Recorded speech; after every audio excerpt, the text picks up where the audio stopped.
అందరికీ నమస్కారం. మీరందరూ టీచర్స్ ఎక్కువ మంది పిల్లల్ని చూస్తూ ఉంటారు, మేము అప్పుడప్పుడు చూస్తూ ఉంటాం. సో మేబీ మీరు నాకు ఎక్కువ నేర్పించగలరేమో అన్న ఆశతో నేను ఇంత దూరం వచ్చాను. Because we see completely different problems in clinics or hospital. And daily basis మీద మీరు పిల్లల్ని రోజుకి 100 మంది 200 మంది పిల్లల్ని ఫేస్ చేస్తుంటారు, రకరకాల ప్రాబ్లమ్స్ చూస్తుంటారు. సో ఇది ఏదో క్లాస్ లాగా కాకుండా ఇంటరాక్టివ్ సెషన్లా ఉంటే బాగుంటుందని నా అభిప్రాయం. నాకు అంటే మేము చదువుకునే పుస్తకాల్లో చదువుకున్న ఎలాంటి డిసీజెస్ ఉంటాయి, ఎలా ఐడెంటిఫై చేయాలి వరకు నేను చెప్తాను.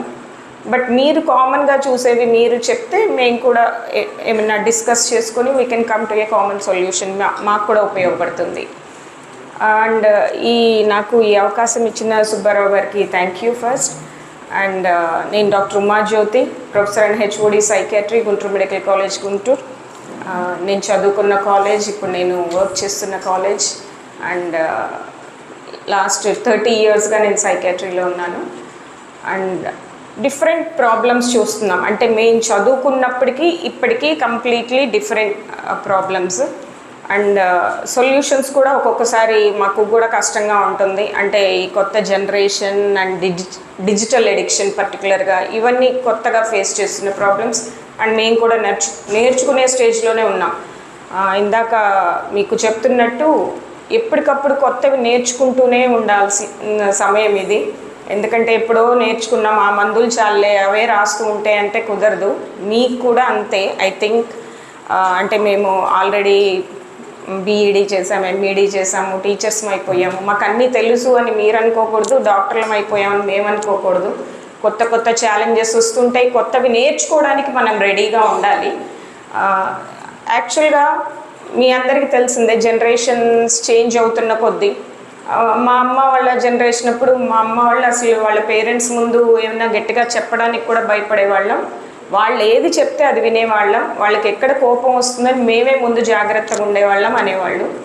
మేము కొంచెం పేరెంట్స్తో ఇంటరాక్ట్ అవ్వడం, మా జనరేషన్, వాళ్ళు అరిస్తే మాత్రం ఆగేవాళ్ళం, ఇది తప్పు అని చెప్తే వినేవాళ్ళం. నెక్స్ట్ మా పిల్లల జనరేషన్, వాళ్ళు వచ్చేసరికేమో అంటే డిస్కస్ చేస్తారు, 1కి 4 సార్లు చెప్తే కానీ ఆగరు పిల్లలు. ఇప్పుడు జనరేషన్, నా గ్రాండ్ చిల్డ్రన్ జనరేషన్ ఎలా ఉంది అంటే వాళ్ళు చెప్తే మనం ఆగాల్సిన పరిస్థితి వస్తుంది, వాళ్ళకి ఎక్కడ కోపం వస్తుందని మనం భయపడాల్సిన పరిస్థితి వస్తుంది. ఎందుకంటే అప్పుడు ఎక్కువ మంది చిల్డ్రన్, మా ఫాదర్ వాళ్ళు 8 members, మేము 4 members, నాకు 2. ఇప్పుడు నెక్స్ట్ జనరేషన్కి ఒక్కొక్కళ్ళే. సో టూ సెన్సిటివ్గా ఉంటున్నారు చిల్డ్రన్. అసలు ఎంత సెన్సిటివ్గా ఉంటున్నారంటే వాళ్ళ పేరెంట్స్ ఏది నో చెప్పడానికి వీల్లేని పరిస్థితి. సో ఏది నో చెప్పినా వీళ్ళకి కోపం వస్తుందేమో, వీళ్ళు ఎక్కడ బాధపడతారో, వీళ్ళు ఎక్కడ అప్సెట్ అవుతారని ముందే పేరెంట్స్ భయపడుతున్నారు. ఎట్ ద సేమ్ టైం పిల్లలు కూడా యాక్సెప్ట్ చేయలేకపోతున్నారు. So we're seeing new problems. Like నేను నిన్న కూడా ఒక పాపను చూశాను, బాగా ఇంటెలిజెంట్, బాగా చదువుకునే పిల్ల, అంటే పర్వాలేదు, అప్పర్ మిడిల్ క్లాస్ సొసైటీ, అన్నీ బాగున్నాయి. వీకెండ్స్ పేరెంట్స్ హాస్టల్కి వెళ్తున్నారు. 10th వరకు ఇంట్లో ఉంది, ఒక్కతే పాప. ఇప్పుడు హాస్టల్కి వెళ్ళి చదువుకోవాలి. వాళ్ళు ఏదో విలేజ్లో ఉంటారు కాబట్టి పాపని హాస్టల్లో పెట్టారు, మంచి హాస్టల్లోనే పెట్టారు. ఏం ప్రాబ్లం అమ్మ అంటే ఏమీ లేదు, మా అమ్మ నన్ను వదిలి ఉండడం నాకు ఇష్టం లేదు. సేమ్ అంటే ఇలా చాలామంది నుంచి వింటున్నాము, నీకు ఫుడ్ బాగాలేదా, నీకు రూమ్ బాగాలేదా, ఏంటి టీచర్స్ బాగా చెప్పట్లేదా, ఎవరైనా కొడుతున్నారా, తిడుతున్నారా, ఏమీ లేదు, నేను మా అమ్మ నాన్న దగ్గర ఉంటే నాకు కంఫర్టబుల్గా ఉంటుంది. సో అంత కంఫర్ట్ జోన్లో పెంచుతున్నాం పిల్లల్ని. ఇలాంటి సిచ్యువేషన్లో మీరు ఇంకా డే టు డే ఎన్ని ఫేస్ చేస్తారో మాకు అర్థమవుతుంది. అంటే వాళ్ళు పిల్లలు క్లాసులకు వచ్చి ఏడవడము, లేకపోతే సరిగ్గా చదువుకోకపోవడము, లేకపోతే టీచర్ కోప్పడగానే ఏదో పెద్ద విషయంలాగా భయపడిపోవడము, బెంబేలెత్తడము, చనిపోతానని థ్రెట్ చేయటము, లేకపోతే పేరెంట్స్కి కంప్లైంట్ చేయడం, టీచర్స్ మమ్మల్ని తిట్టారు కొట్టారు అని. ఇంటర్న్ పేరెంట్స్ అసలు ఏం జరిగిందని అడగటం పోయింది. ఇప్పుడు పేషెంట్ ఎందుకు చనిపోయాడని అడగకుండానే డాక్టర్లను కొడుతున్నట్టు మా పిల్లాడిని ఎందుకు అరిచారని అడగకుండానే టీచర్లను కొడుతున్న పరిస్థితి వస్తుంది. సో ఇవన్నీ ఇంత సిచ్యువేషన్లో మీరు ఒక చైల్డ్ని అబ్జర్వ్ చేసి వాళ్ళ పేరెంట్కి కనుక మీ బాబు ఆర్ పాప పరిస్థితి ఇది అని మీరు ఎర్లీగా ఇన్ఫార్మ్ చేయగలిగితే చాలా బెటర్.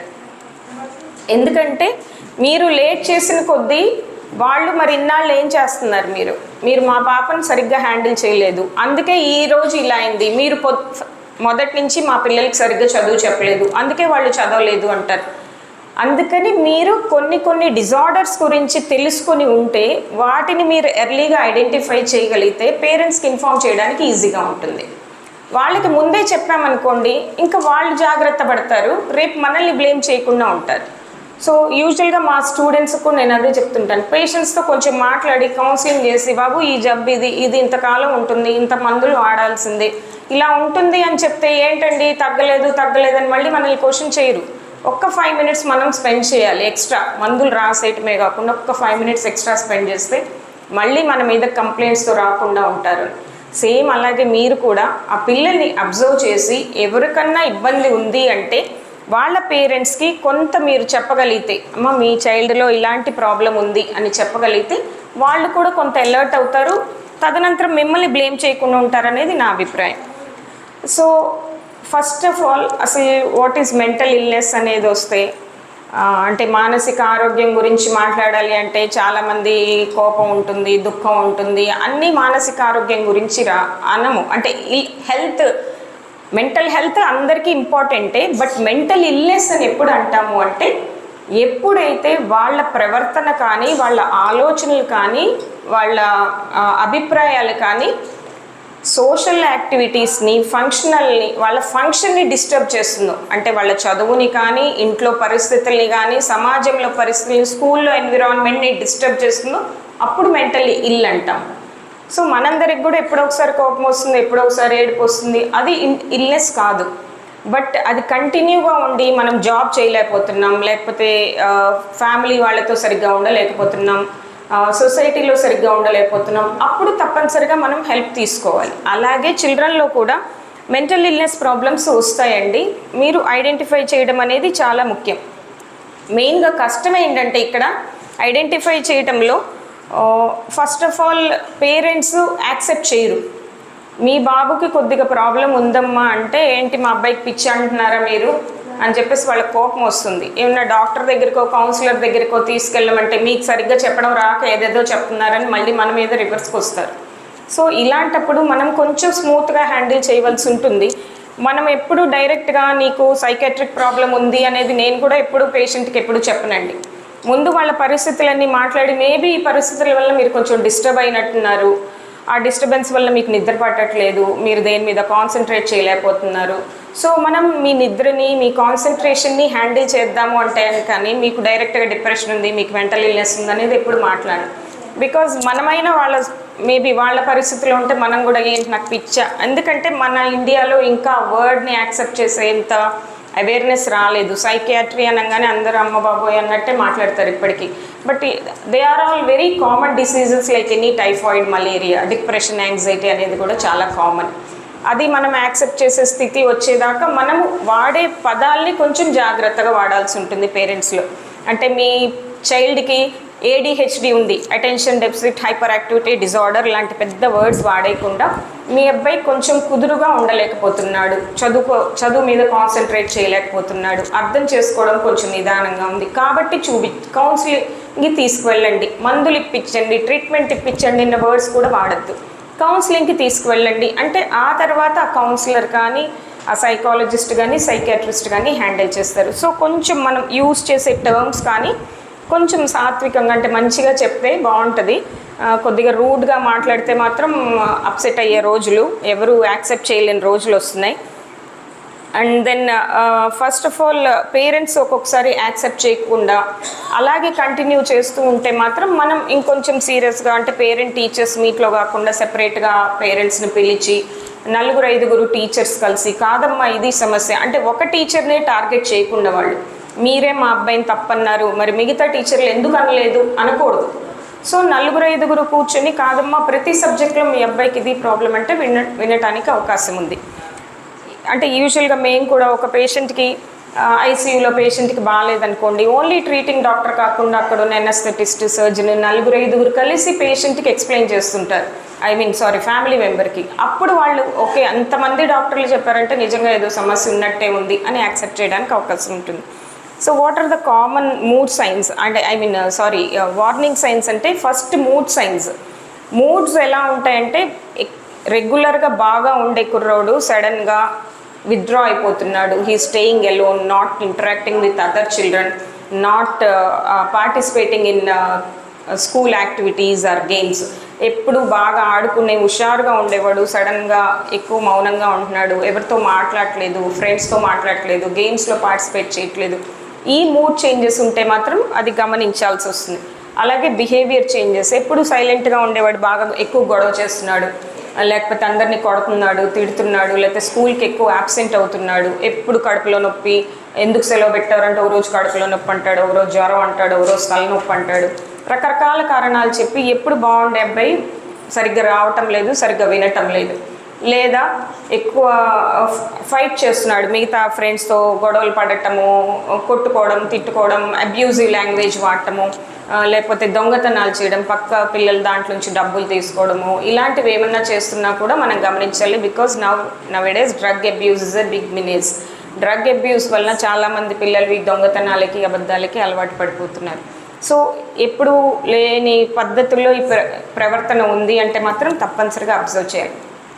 అలాగే అన్ఎక్స్ప్లెయిన్డ్ వెయిట్ లాస్, అంటే బాగానే ఉంటున్నాడు పిల్లవాడు చూడడానికి, అంటే మాట తీరు అంతా బాగానే ఉంది, కానీ బాగా సన్నబడిపోతున్నాడు, లేకపోతే జుట్టు ఊడిపోతుంది అంటున్నాడు, లేకపోతే కాళ్ళు చేతులు నొప్పులు అంటున్నాడు, నీరసం, క్లాస్లో నిద్రపోతున్నాడు.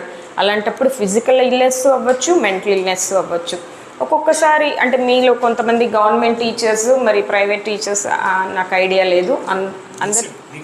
సో కొంత గవర్నమెంట్ స్కూల్స్లో, అందులోనూ విలేజెస్లో ఎవరైనా పిల్లలు సన్నగా ఉంటే ఏముందులే వాళ్ళ ఫైనాన్షియల్ కండిషన్ బట్టి అలా ఉన్నారేమో అనుకుంటాము.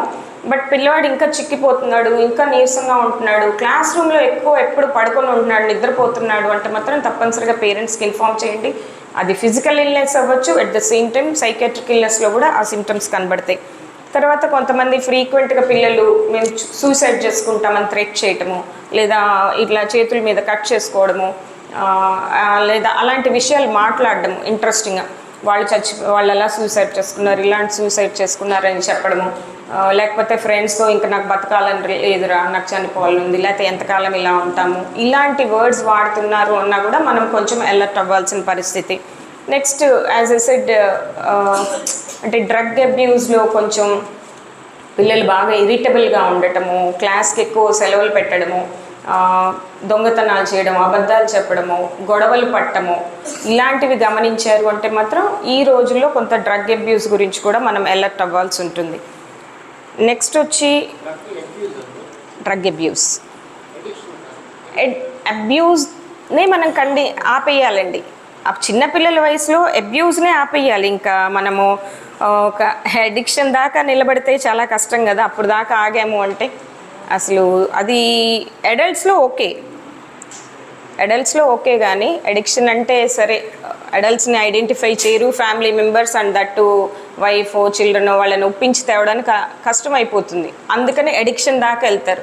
పిల్లల్లో అబ్యూస్ లెవెల్లోనే ఆపాలండి, ఇంకా ఆ తర్వాత ఆపడానికి మన చేతుల్లో ఏముండదు. సో వన్స్ వాళ్ళు అంత సివియర్ అడిక్షన్కి లోన్ అయ్యాక మనము ట్రీట్మెంట్ కూడా చాలా కష్టమవుతుంది, అండ్ వాడు కెరీర్ కోల్పోతాడు ముందు. అసలు అడిక్షన్కి treatment it takes long time. అబ్యూస్ని తొందరగా ఆపగలం, ఏదైనా అంతే కదా, ఏ వ్యాధినైనా మొదట్లోనే ఐడెంటిఫై చేస్తే ట్రీట్మెంట్ ఈజీగా ఉంటుంది. ఫర్ ఎగ్జాంపుల్ ఈవెన్ క్యాన్సర్ అయినా మొదట్లోనైతే చిన్న సర్జరీతో వాళ్ళు బాగైపోతారు, ఎక్కువైపోయాక మనం ఎంత చేసే ప్రయోజనం లేదు. సో పిల్లల్లో మాత్రం అబ్యూస్ లెవెల్లోనే మనం ఐడెంటిఫై చేయడం చాలా బెటర్ అండి. ఈ ఫ్యామిలీ మెంబర్స్కి అలర్ట్ చెయ్యాలి మనం, మీ వాళ్ళు ఏదో తేడా కనిపిస్తుంది, సరిగ్గా క్లాసులకి రావట్లేదు, లేదా పుస్తకాలు పోయినాయి అంటారు, అమ్మేస్తారు, పుస్తకాలు అమ్మేసి అంటే ఇలాంటివన్నీ విన్నాం, పిల్లల దగ్గరే విన్నాం, మాకేం తెలియదు కదా, వాళ్ళే చెప్తుంటారు. నీకు ఎక్కడిరా డబ్బులు అంటే పక్కవాడి దగ్గర నుంచి తీసుకున్నానండి, లేకపోతే బుక్స్ అమ్మేశానండి, మా అమ్మ ఏదైనా కొనుక్కోమంటే ఆ డబ్బులతో ఇలా చేశాను. యాక్చువల్గా ఏం జరుగుతుందంటే మాకు ఆ పిల్లలు చెప్తున్న దాన్ని బట్టి ఫస్ట్లో వాళ్ళకి ఫ్రీగా అలవాటు చేస్తారండి. వాళ్ళ వయసు కంటే కొంచెం ఎక్కువ పెద్ద వయసు పిల్లలతో తిరుగుతున్నారంటే ఫస్ట్ ఇది మైండ్లో పెట్టుకోండి, వీడేదో నా కొడుకు చాలా తెలివైన వాడి ఏజ్ గ్రూప్ వాడికి నచ్చట్ల, వాడికంటే పెద్దవాళ్ళతో తిరుగుతున్నాడు అనేది మాత్రం అనుకుంటే పర్వాలేదు, బట్ అయినా నిఘా పెట్టాలి. ఎందుకంటే ఆ ఏజ్ గ్రూప్ కొంచెం స్కూల్కి వెళ్ళని పిల్లలతో తిరుగుతున్నాడు, పిల్లలతో అంటే మాత్రం వాళ్ళు మొదట్లో ఫ్రీగా ఇస్తారు వీళ్ళకి. ఏం పర్వాలేదా, నువ్వేం డబ్బులు ఇవ్వక్కలేదు, నువ్వు నా తమ్ముళ్ళు లాంటివాడివి, నువ్వు నా ఫ్రెండ్వి, నువ్వు తీసుకోరా బాగుంటుంది, చాలా తెలివి పెరుగుతుంది, బలం పెరుగుతుంది, ఇలాంటివేవో మాటలు చెప్తారు, అట్రాక్ట్ చేస్తారు. వన్స్ వాళ్ళు అట్రాక్ట్ అయ్యాక ఇంకా వీళ్ళ మీద డిమాండ్. వీడియో ఎప్పుడైతే మళ్ళీ నాకు కావాలి అని అడుగుతాడో, నువ్వు వెళ్ళి మిమ్మల్ని అడిగి డబ్బులు పట్టరా, ఇంట్లో గొలుసులు పట్టరా, బంగారం పట్టరా, లేకపోతే ఏదన్నా అంటే చైన్ స్నాచింగ్ అని కానీ డ్రగ్ పెడ్లర్స్గా కానీ మార్చడం జరుగుతుంది. ఇవన్నీ యూజువల్గా పిల్లలు కొంచెం అంటే మేము ఒక 3-4 డేస్ ర్యాపో ఏర్పడ్డాక వాళ్ళు చెప్తుంటారు, ఇలా అయిందండి, ఇలా అయింది అని. మేము ఒక్కొక్కసారి మాకు పోలీసులతో కూడా ఇంట్రాక్షన్ ఉంటుంది, బికాస్ దే బ్రింగ్ ప్రిజనర్స్. ఒక్కొక్కసారి నేను అంటే కొంచెం సీనియర్ అయ్యేసరికి కొద్దిగా భయం తగ్గుతుంది. సో కానిస్టేబుల్స్ని అడిగితే, ఏమయ్య బాబు ఇప్పుడు అబ్బాయి నాకు చెప్పాడు కదా, మీకు చెప్పలేదా ఎవరెవరు వాడికి ఇచ్చారు డ్రగ్స్, వెళ్ళి పట్టుకోవచ్చు కదా అంటే, నమ్మకండి వాళ్ళు అలాగే చెప్తారు అని ఇతను చెప్తుంటాడు. అంటే ఆ కానిస్టేబుల్ తీసుకొచ్చిన కానిస్టేబుల్స్ చెప్తుంటారు అనమాట. బట్ క్లియర్గా వాళ్ళు చెప్తారు ఎవరు అమ్ముతున్నారు, ఏం చేస్తున్నారు అన్నీ కొన్ని రోజుల తర్వాత మనకు చెప్తారు. దాన్ని బట్టి మనం మిగతా టీచర్స్ని, పేరెంట్స్ని అలర్ట్ చేస్తుంటాం, ఇలా జరుగుతుంది, మీరు జాగ్రత్తగా ఉండండి, పిల్లల్ని అట్రాక్ట్ చేస్తున్నారు అనేది చెప్తుంటాం. And second thing, betting apps. మీరందరూ వినే ఉంటారు, ఈ మధ్య పిల్లలు కూడా చాలా బెట్టింగ్ వీటికి అలవాటు పడటం అనేది చాలా జరుగుతుంది. చాలామంది వస్తున్నారు కూడా, పర్టికులర్గా అడోలసెంట్ ఏజ్ గ్రూప్, అంటే మరీ చిన్న పిల్లలు కాకుండా కొంచెం 9th క్లాస్ నుంచి ఇంటర్మీడియట్ ఆర్ ఇంజనీరింగ్ స్టూడెంట్స్ వరకు మాత్రం ఈ బెట్టింగ్ యాప్కి బాగా అలవాటు పడిపోయి అడిక్షన్ లాగా అయిపోయి రోజు 100,000 పెట్టేయడము, ఇంట్లో తల్లిదండ్రులకు తెలియకుండా ఆన్లైన్ పేమెంట్స్ చేసేస్తూ, అంటే వాళ్ళకి తెలియదు కదా ఆన్లైన్ పేమెంట్ జరిగిపోతుందని. కొంతమంది పాపం ఇల్లిటరేట్ పేరెంట్స్కి అంతగా తెలియదు. నా కొడుకు చదువుకున్నవాడు కదా అని ఫోన్పేలో, గూగుల్ పేలో, లేకపోతే కరెంట్ బిల్లులు కట్టరా అని వాడికి ఫోన్ ఇస్తే వాడు ఇలాంటివన్నీ చేస్తూ ఉంటాడనమాట. సో ఇవన్నీ కూడా మనం గమనించుకోవాలి. బెట్టింగ్ ఎడిక్షన్ అనేది చాలా ఎక్కువైపోయింది. అండ్ నెక్స్ట్ నేను మాట్లాడాలనుకుంది మెయిన్గా డిజిటల్ ఎడిక్షన్.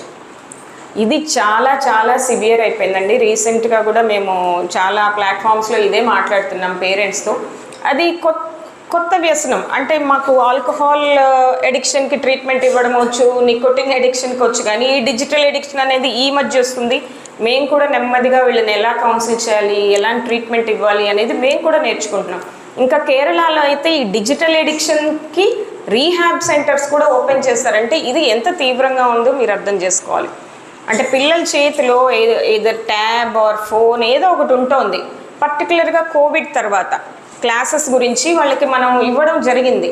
అది వాళ్ళు అప్పటి నుంచి బాగా అలవాటైపోయి గేమ్స్ ఆడుకుంటున్నో, రీల్స్ చూస్తూనో, ఏదో ఒకటి చూస్తూ అలాగా వాటిలో ఉండిపోతున్నారు, గంటలు గంటలు గడిపేస్తున్నారు.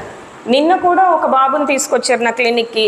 వాళ్ళ పేరెంట్స్ చెప్పేది ఇదే, రాత్రి 2:30-3 అవుతుందండి మా వాడు పడుకునేసరికి, పొద్దున్నే లేవడం లేట్ అయిపోతుంది, స్కూల్ మిస్ అవుతుంది, ఏమన్నా అంటే నాకు కడుపులో నొప్పి వచ్చింది, నాకు తలనొప్పి వచ్చింది అంటాడు.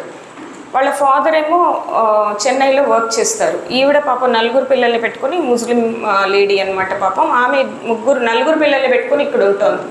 ఈ బాబు అసలు మాట వినట్లేదు. ఏమన్నా అంటే మీదకి వచ్చేస్తున్నాడు నా మీదకి. ఇంకా 9వ క్లాస్కి వచ్చాడు, వాడిని నేను ఆపలేను కదండి, వాడు నన్ను కొట్టేంత స్టేజ్కి వచ్చేసాడు. వాళ్ళ నాన్నగారు 4 రోజులే మాట వింటాడు, నా మాట వినడు అని చెప్తుంది. ఏంటమ్మంటే అసలు నేను స్కూల్కి వెళ్తున్నానండి, నేను కాసేపే చూస్తానండి, ఇలాగే చెప్తున్నాడు. నేను కాసేపే చూస్తానండి, నాకు బాగా కంట్రోల్ ఉంది, నాకు తెలుసు నేనేం చేస్తున్నాను, నాకే చెప్తున్నాడు అనమాట రివర్స్లో. నేనేం చేస్తున్నానో నాకు తెలుసు, నేను చదువుకోగలను, నేను ఒక్కసారి చదివితే నేను ఎగ్జామ్లో కూడా రాయగలను, నాకు 100 మార్క్స్ వస్తాయి, అది నాకు తెలుసు. ఎందుకు మా అమ్మ ఊరికనే టెన్షన్ పడుతుంది, మీరు మా అమ్మకి చెప్పండి టెన్షన్ పడద్దని అని నాకు చెప్తున్నాడు. వీని కౌన్సిలింగ్ తెస్తే మా అమ్మకి కౌన్సిలింగ్ ఇవ్వండి టెన్షన్ పడద్దని చెప్పేసి చెప్తున్నాడు అనమాట. అంత తెలివి ఉంది పిల్లలు. మరి ఇలాంటి పిల్లల్ని హ్యాండిల్ చేయడం మీకెంత కష్టం, మాకు అందరికీ కష్టం అయిపోతుంది. సో వీళ్ళకి తిరిగి సమాధానం చెప్పడం కూడా కష్టం. యూజువల్గా ఏం చేస్తామంటే డిజిటల్ ఎడిక్షన్ ఉన్న స్టూడెంట్స్ని ముందు ఫస్ట్ ఐడెంటిఫై చేయండి. అంటే వాళ్ళు కనుక క్లాస్లో ఇంతకు ముందు వచ్చే వాళ్ళకి బాగా తక్కువ మార్క్స్ వస్తున్నాయి, క్లాస్ మీద దేని మీద ఇంట్రెస్ట్ చూపించట్లేదు, కొంచెం టైం దొరికినా పక్కకి వెళ్ళి ఫోన్ చూసుకుంటూ ఉన్నారు, లేదా మిగతా ఫ్రెండ్స్ని ఫోన్లో అవి బాగున్నాయి లేకపోతే సినిమాలు బాగున్నాయి, ఎప్పుడు వీటి గురించి మాట్లాడుతున్నారు, ఇలాంటివి మీరు ఐడెంటిఫై చేస్తే కనుక బెటర్ వాళ్ళ పేరెంట్స్కి ఇన్ఫార్మ్ చేసి మొదట్లోనే కొంత స్క్రీన్ టైంని కట్ చేయటం. అంటే పల్లెటూరులో పాపం వాళ్ళకి తెలీదు, నువ్వు ఫోనే ఇవ్వద్దు బాబు అని చెప్పేసి వాళ్ళకి చెప్పి మొదట్లోనే కంట్రోల్ చేయగలిగితే చాలా బెటర్. స్టేజ్ ఎక్కువైన కొద్దీ కనుక షెడ్యూలింగ్ ఉంటుంది. మేము యూజువల్గా ఇంకా ఫ్రీక్వెంట్గా కౌన్సిలింగ్ పిలిచి ఈ టైం ఇలా స్పెండ్ చేయాలి, ఈ టైం ఇలా స్పెండ్ చేయాలి అని పేరెంట్స్కి చెప్పడము, వాళ్ళని ఐడెంటిఫై చేయమంటాము, స్క్రీన్ లాక్స్ పెట్టుకోవడము. యాప్స్ ఉన్నాయి కొన్ని, అంటే ఆ టైం పెట్టేస్తే ఆ గేమ్స్ అవి ఆ టైంకి లాక్ అయిపోతాయి. ఇవన్నీ కూడా మనం ఎడ్యుకేట్ చేయాలి పేరెంట్స్కి. సో ఇలాంటివన్నీ కొన్ని చెప్తూ ఉంటాము. అండ్ ఇంకా పెద్దవాళ్ళు, అంటే మాకు బాగా బెట్టింగ్ యాప్లో ఒక 15 లక్షలు 20 లక్షలు పోగొట్టేసిన పిల్లల్ని అప్పుడు ట్రీట్మెంట్కి తీసుకొస్తారు. పాపం పేరెంట్స్ కూడా లేట్గా ఐడెంటిఫై చేస్తారు.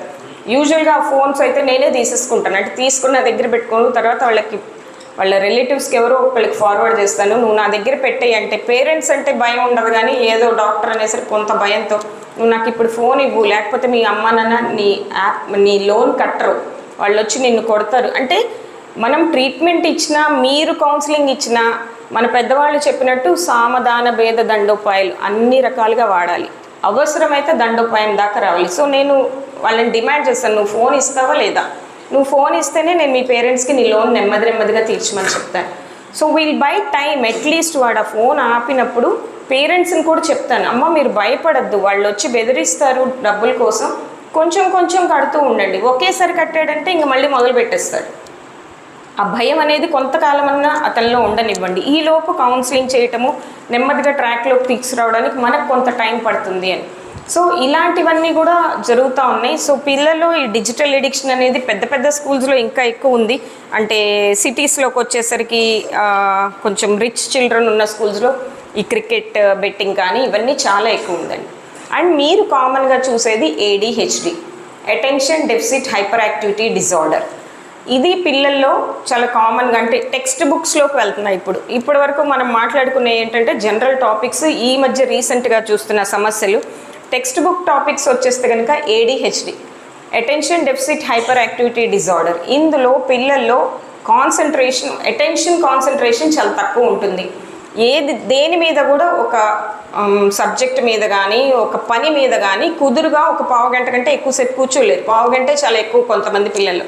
పావుగంట తర్వాత వాళ్ళు డైవర్ట్ అయిపోతారు. చిన్న సౌండ్ వచ్చినా ఇలా చూస్తుంటారు.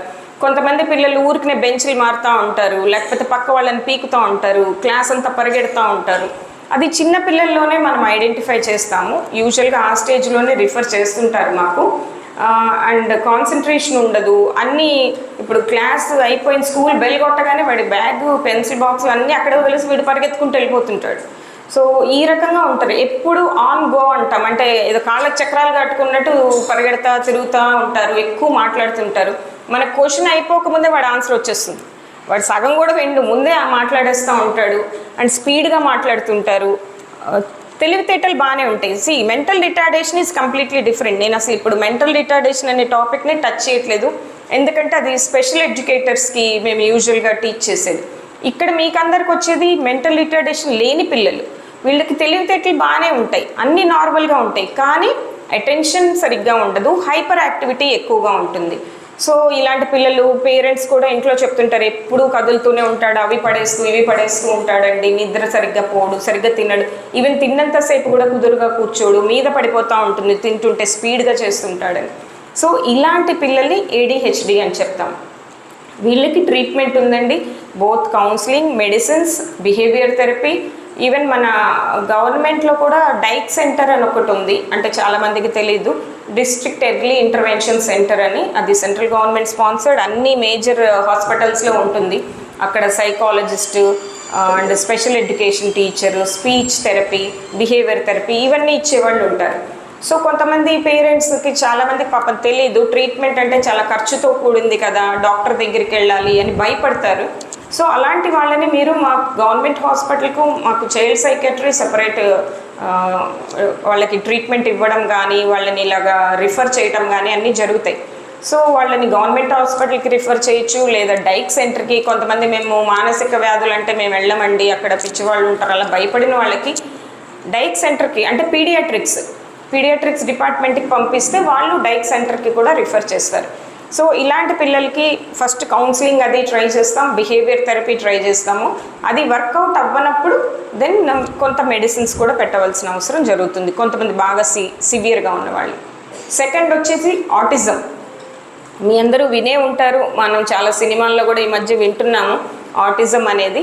ఈ ఆటిజం చిల్డ్రన్లో అంటే సివియర్ ఆటిజం వాళ్ళు కూడా స్కూల్లో అడ్మిషన్కి రారండి. బాగా సివియర్గా ఉన్నవాళ్ళు అసలు మన వైపు చూడరు, మాట్లాడరు. కాబట్టి పేరెంట్స్కి అర్థమవుతుంది స్పెషల్ చైల్డ్ అని, వాళ్ళని స్కూల్కి పంపించరు, వాళ్ళని స్పెషల్ స్కూల్స్కి పంపిస్తారు. బట్ మైల్డ్గా ఉన్నవాళ్ళు చూడ్డానికి నార్మల్గా ఉంటారు, తెలివితేటలు అన్నీ బాగుంటాయి. కాకపోతే అసలు సోషల్ ఇంటరాక్షన్ అనేది చాలా తక్కువగా ఉంటుంది.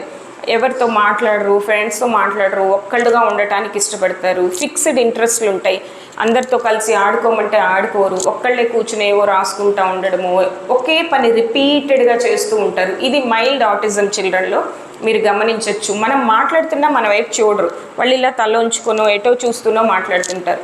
మళ్ళీ వాళ్ళకి ఏమి రావా అంటే అన్నీ వచ్చు, కానీ మనం అడిగినప్పుడు కూడా చెప్పరు, వాళ్ళు చెప్పాలనుకున్నప్పుడు చెప్తుంటారు. సో పేరెంట్స్ మాకు యూజువల్గా చెప్తారు, మా పిల్లలకి రైమ్స్ వచ్చండి, తర్వాత నెంబర్స్ వచ్చు, అన్నీ వచ్చు, కానీ మేము అడిగినప్పుడు ఏమీ చెప్పరు. వాడు ఒక్కడే తిరుగుతూ అన్నీ చెప్పుకుంటూ మాట్లాడుకుంటూ పాటలు పాడుకుంటూ ఉంటాడు. సో మరి స్పీచ్ రాదని అనలేం, వచ్చి మరి ఎందుకు ఇంటరాక్ట్ అవ్వట్లేదు అంటారు. ఇది ఆటిజంలో లక్షణం. డైరెక్ట్గా ఎవరిని ఫేస్ చేయరు. అండ్ పర్టికులర్గా ఈ రోజుల్లో పేరెంట్స్ అంటే ఇద్దరు వర్కింగ్ పీపుల్ అవ్వడం వలన కానీ పిల్లల్ని ఎక్కువ టీవీకో ఫోన్కో వదిలేశారనుకోండి, ఆ పిల్లలు ఈ ఆటిజం అనేది చాలా ఎక్కువగా చూస్తున్నాం, చాలా కామన్గా. మనుషులతో ఇంటరాక్ట్ అవ్వరు, మళ్ళీ వాడు టీవీ ముందు కూర్చొని పాటలు పాడతాడు, అన్నీ చేస్తాడు. అమ్మ అనడు, నాన్న అనడు, ఏమీ చెప్పడు, అన్నీ తెలుసు, కానీ వాళ్ళు ఇష్టమైనప్పుడు మాట్లాడుకుంటూ ఉంటారు. దీన్ని వర్చువల్ ఆటిజం అంటాము. అది కనుక కొంత స్క్రీన్ టైం తగ్గించేసి ఎక్కువ పేరెంట్స్ పార్కులకి తీసుకెళ్ళి ఆడించుకుంటూ అమ్మమ్మ తాతయ్య వీళ్ళతో స్పెండ్ చేస్తూ ఉంటే అది కొంత నార్మల్ అవుతుంది. బట్ డిజార్డర్లా వచ్చిన ఆటిజం మాత్రం ట్రీట్మెంట్ చాలా అవసరము. అండ్ వీళ్ళలో కొంత స్పెషల్ ఎబిలిటీస్ ఉంటాయి. కొంతమంది ఆటిస్టిక్ చిల్డ్రన్లో వాళ్ళకి కొన్ని ఫిక్స్డ్ ఇంట్రెస్ట్ ఉందనుకోండి. ఫర్ ఎగ్జాంపుల్ వాళ్ళకి మ్యాథ్స్ అంటే ఇష్టం అనుకోండి, ఇంకా first class 10th class maths book దాకా చేసేయగలడు. సో వాళ్ళకి ఒక ఇంట్రెస్ట్ అంటూ ఉంటే అది ఎంత కష్టమైనా వాళ్ళు అదే చేస్తూ ఉంటారు, మిగతా సబ్జెక్ట్స్ అన్నీ వదిలేస్తారు. మనకు అనిపిస్తుంది ఏంటి ఇది మ్యాథ్స్లోనేమో వీడు ఎక్కడెక్కడియో ఆన్సర్లు చెప్తున్నాడు, ఇవి మాత్రం చెప్పట్లేదని. అలాంటి స్పెషల్ చిల్డ్రన్లో కూడా కొంత గమనించండి. మేబీ ఆటిజం లక్షణాలు ఉంటే కనుక వాళ్ళకు కూడా కొంత ట్రీట్మెంట్ అవసరం ఉంటుంది. అండ్ గవర్నమెంట్ ఇప్పుడు ఇచ్చిన అవకాశాల్లో ADHD కానీ ఆటిజం కానీ లెర్నింగ్ డిజబిలిటీస్ మీ అందరికీ తెలిసినవి. Reading disorder, writing disorder, arithmetic disorder, ఇవన్నీ ఉంటాయన్నమాట. కొంతమందిలో మల్టిపుల్ అంటే రీడింగ్, రైటింగ్, అరిథమెటిక్ అన్నీ ఉంటాయి. సో ఇలాంటి డిజార్డర్స్ ఉన్న చిల్డ్రన్ ఏంటంటే, రీడింగ్ డిజార్డర్ ఉందనుకోండి, వాళ్ళు రాస్తారు బాగానే, చెప్తారు, చదవమన్నప్పుడు అక్షరాలు ఐడెంటిఫై చేయడంలో B దగ్గర D పెట్టడం, F దగ్గర S పెట్టడం, ఇలాంటివి చేయటం వల్ల వాళ్ళు స్పెల్లింగ్స్ సరిగ్గా చదవలేక చాలా స్లోగా కూడబలుక్కొని చెప్తూ ఉంటారు. సో అలాంటి పిల్లలు ఉంటారు. రైటింగ్ డిజార్డర్, రాసేటప్పుడు అంటే ఇవన్నీ వీళ్ళకి టెంపరల్ లోబ్లో కనెక్షన్స్ మేబీ బై బర్త్ అంటే పుట్టేటప్పుడు కొన్ని కాంప్లికేషన్స్ వల్ల కానీ, లేదా తల్లి గర్భంలో ఉండగా తల్లికి వచ్చిన కొన్ని ఇన్ఫెక్షన్స్ వల్ల కానీ, కొన్ని జెనెటిక్ డిజార్డర్స్ వల్ల కానీ టెంపరల్ లోబ్లో కనెక్షన్స్ సరిగ్గా లేని పిల్లలకి ఈ డిస్లెక్సియా అనేది వస్తుంది. ఈ డిస్లెక్సియా అన్న లెర్నింగ్ డిజార్డర్స్ అన్న ఒకటే. ఆ లెర్నింగ్ డిజార్డర్స్లో ఈ రకరకాలు ఉంటాయి, రీడింగ్, రైటింగ్, అరిథమెటిక్ డిజార్డర్ అని ఉంటాయి. ఇది మనం ఐడెంటిఫై చేయగలిగితే కనుక వాళ్ళకి చాలా హెల్ప్ చేసిన వాళ్ళం అవుతాం. ఎందుకంటే వీళ్ళకి పాపం తెలివితేటలు తక్కువ ఉండవు. ఏంట్రా నువ్వు ఎందుకు అన్నీ చెప్తావు, రాస్తావు, ఎందుకు చదవమంటే చదవు, ఇలా మనం అర్థం చేసుకోలేక పేరెంట్స్ కానీ మనం కానీ కొడుతూనో తిడుతూనో ఉన్నామనుకోండి, వాడికి చదువు మీద కోపం వస్తుంది. నేనేంటి ఇంత ట్రై చేస్తున్నా నాకు రావట్లేదు, వాళ్ళందరికీ వస్తుంది నాకు ఎందుకు రావట్లేదు అనే బాధతో కానీ వీడు తప్పుదోవ పట్టడమో, లేకపోతే స్కూల్కి వెళ్ళనని మొండికేయడమో, లేకపోతే సూసైడ్ చేసుకోవడమో, డిప్రెషన్కి లోన్ కావడమో జరుగుతూ ఉంటుంది. ఇది కనుక మనం ఐడెంటిఫై చేయగలిగితే okay, there are different methods. అంటే స్పెషల్ ఎడ్యుకేషన్ టీచర్స్ ఉంటారు కదా, వాళ్ళకి దీనికి సంబంధించి అంటే ఇలాంటి పిల్లల్ని ఎలా హ్యాండిల్ చేయాలి అనేది ఏదో ట్రైనింగ్ ఉంటుంది. అది మాకు ట్రైనింగ్ ఉండదు, బట్ మేము కూడా వాళ్ళ దగ్గరికి రిఫర్ చేస్తాం. అది కూడా ఫెయిల్ అయింది అనుకోండి, అంటే వాళ్ళకి ఆ స్పెషల్ ట్రైనింగ్ ఇచ్చినా కూడా అబ్బాయి చదవలేకపోతున్నాడు, మీతంతా బాగుంది, లేదా రాయలేకపోతున్నాడు, ఇలాంటి పిల్లలకి గవర్నమెంట్ కొన్ని ఫెసిలిటీస్ ఇచ్చింది. ఫర్ ఎగ్జాంపుల్ రైటింగ్ డిజార్డర్ కానీ అరిథమెటిక్ డిజార్డర్ ఉన్న చిల్డ్రన్కి వాళ్ళు కనుక సర్టిఫికేట్ ప్రొడ్యూస్ చేస్తే అది డిస్ట్రిక్ట్ ఎడ్యుకేషన్ ఆఫీసర్కి ఇస్తే కనుక వాళ్ళు ఎగ్జామ్స్లో వాళ్ళకి ఎక్కువ టైం ఇవ్వడం, లేకపోతే స్క్రైబ్ని ఇవ్వడము, ఇలాంటివి జరుగుతాయి అనమాట. వాళ్ళకి హాఫ్ అన్ అవర్ ఎక్స్ట్రా, అంటే 3 hours ఎగ్జామ్కి నాకు తెలిసి హాఫ్ అన్ అవర్ ఇస్తారు, 4 hours ఎగ్జామ్కి 1 hour అలాంటివి ఉంటాయి. కొంతమందికి అయితే రైటర్ని ఇస్తారు, స్క్రైబర్ని ఇస్తారు అనమాట. సో అలాంటివి మనం కొంత హెల్ప్ చేయొచ్చు. పాపం పేరెంట్స్ అర్థం కానప్పుడు యూజువల్గా మా దగ్గరికి వచ్చినప్పుడు మేము చెప్తాము, అమ్మ ఇది ప్రాబ్లము, సో మీరు ఈ స్పెషల్ ట్రైనింగ్ ఇప్పించండి. అది కూడా అవ్వకపోతే మీరు బాధపడద్దు, ఆ అబ్బాయిని కొట్టి తిట్టద్దు, ఆ అబ్బాయిని అవమానంగా చూడొద్దు, బట్ ఇది ప్రాబ్లం ఉంది కాబట్టి మేమే ఇస్తాం certificate, you go for special time అని చెప్పేసి చెప్తామన్నమాట. ఇదన్నీ మనకి గవర్నమెంట్ ఇచ్చింది. ఈవెన్ మీకు తెలిసిందే, అంటే కొంచెం మైల్డ్ ఎంఆర్ కానీ ఇంకేమన్నా డిజబిలిటీస్ ఉన్న చిల్డ్రన్లో, పర్టికులర్గా ఆటిజం చిల్డ్రన్ని మేము ఓపెన్ స్కూల్కి రిఫర్ చేస్తాం. అసలు వాళ్ళకి చదువు వద్దు అనగానే పాపం పేరెంట్స్ చాలా అప్సెట్ అయిపోతారు. అయ్యో మా వాడికి చదువు రాదా, మేము ఏదో డాక్టర్ చేద్దాం అనుకున్నాం, ఇంజనీర్ చేద్దాం అనుకున్నాం. సో అంత దాకా అవ్వకపోయినా ఎంతో కొంత చదువుతూ ఉన్న కొద్దీ పేరెంట్స్ కొద్దిగా ధైర్యంగా ఉంటుంది. సో అలాంటి పిల్లల్ని మీరు పేరెంట్స్కి ఎక్స్ప్లెయిన్ చేసి ఓపెన్ స్కూల్ సిస్టమ్కి పంపించవచ్చు. ఐ థింక్ మీ అందరికీ ఓపెన్ స్కూల్ తెలుసు కదా సార్. సో ఇంకా దాని గురించి నేను చెప్పక్కర్లేదు, నాకే చాలా డౌట్స్ ఉంటాయి. నేనే ఎవరైనా టీచర్స్ వస్తే అడుగుతూ ఉంటాను, వీళ్ళకి ఎలా చేయాలి ఏమైనా చెప్పండి అని చెప్పి. సో ఓపెన్ స్కూల్కి రిఫర్ చేయటం. సో ఏడిహెచ్డి చైల్డ్తో తెలివితేటల్లో ప్రాబ్లం ఉండదు కాబట్టి ఆ ఏడిహెచ్డిని కంట్రోల్ చేయగలిగితే కనుక మనం నార్మల్ స్కూల్లోనే కంటిన్యూ చేయొచ్చు. ఆటిజం అనేది ఐడెంటిఫై చేస్తే కనుక కొంచెం మైల్డ్ అయితే కనుక మనం నార్మల్ స్కూల్లో కంటిన్యూ చేయొచ్చు. మోడరేట్ సివియర్ ఉన్న వాళ్ళకి special schools and open schools. Learning disabilities ఉన్న పిల్లలు కనుక ఐడెంటిఫై చేస్తే మామూలు స్కూల్స్లోనే ఉంటారు, బట్ వాళ్ళకి ఒక సర్టిఫికెట్ ఇస్తే కనుక గవర్నమెంట్ కొంత ప్రత్యేక అవకాశాలు ఇచ్చింది వాళ్ళకి. సో అది మనం లెర్నింగ్ డిజబిలిటీస్ గురించి. నెక్స్ట్ డిప్రెషన్ అనేది మనందరికీ కామన్గా తెలిసింది. అసలు డిప్రెషన్ అనే వర్డ్ని మామూలుగా వాడేస్తుంటాం, నాకు డిప్రెషన్ వచ్చిందిరా బాబు అని చెప్పేసి. సో ఇలాంటి వర్డ్ని యూజ్ చేస్తాం, బట్ చాలామందికి తెలియదు ఇది పిల్లల్లో ఉంటుంది.